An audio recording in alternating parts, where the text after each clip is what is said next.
for Gavin Lux, how big was it for him to bounce back after that error, get that swing? So just really bouncing back offensively and make up.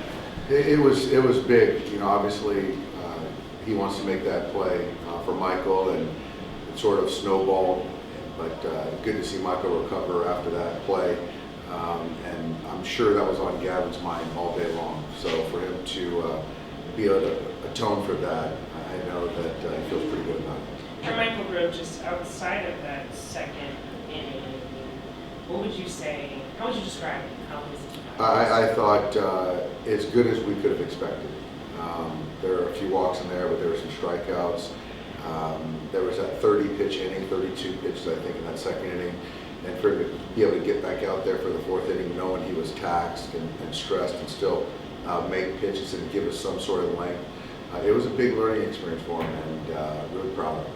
You said that Gavin's kind of been like a different person almost this year with his confidence level. Is today an example of that, where he can move past a mistake early in the game? I think so, yeah, because I mean, as any young player, you know, something like that happens, it's front of mind, and it spills into at-bats, and he still stayed patient. I think it was his third at-bat to get a walk, and you know, even in that at-bat to you know, take a 2-strike or a 2-0 breaking ball, then a pretty good breaking ball from Knievel down below the zone and ride it out and not panic, shows some maturity.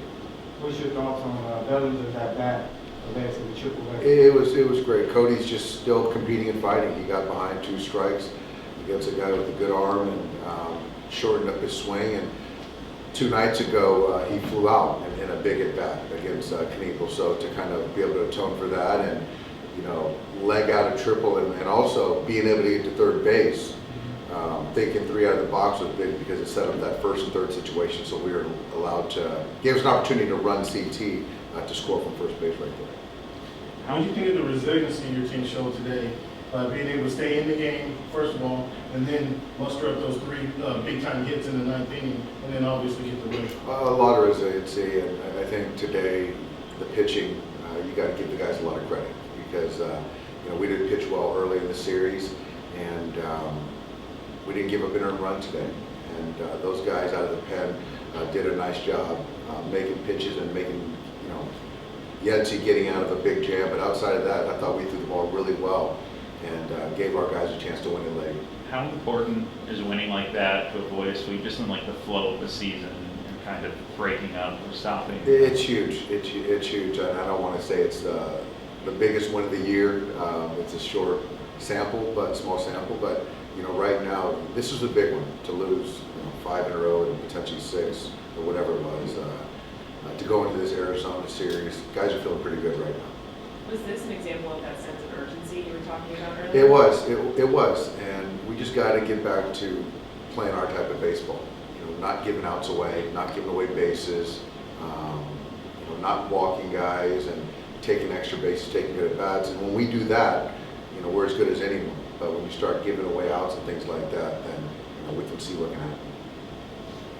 The use of your pitchers, you brought, I think, 3 or 4 different pitchers in the game today. Versus having one consistent pitcher versus the multiple guys you run, do you favor one or the other, or you just kind of feel things out? Well, I think it's kind of making decisions on who's available that particular day, and we don't have any length guy in our pen right now as far as construction. So today was one of those days that we had to sort of find the right lane for guys and put them in the best spots, and to their credit, they all executed. Does Metallica become the band that you guys use to spark? Yeah, I'm a big Metallica fan, man. I was listening to Metallica in high school, so yeah, Tommy Canley broke it out at 8:30 this morning, so you might hear it tomorrow about 1:30 tomorrow afternoon, so we'll see. Name one Metallica song. Black. That's the album. Well, okay, How do you know, Plug? that was Enter Sandman. There you go. I like that album. Yeah. That was a tape. I had a tape. Cassette tape. Yeah.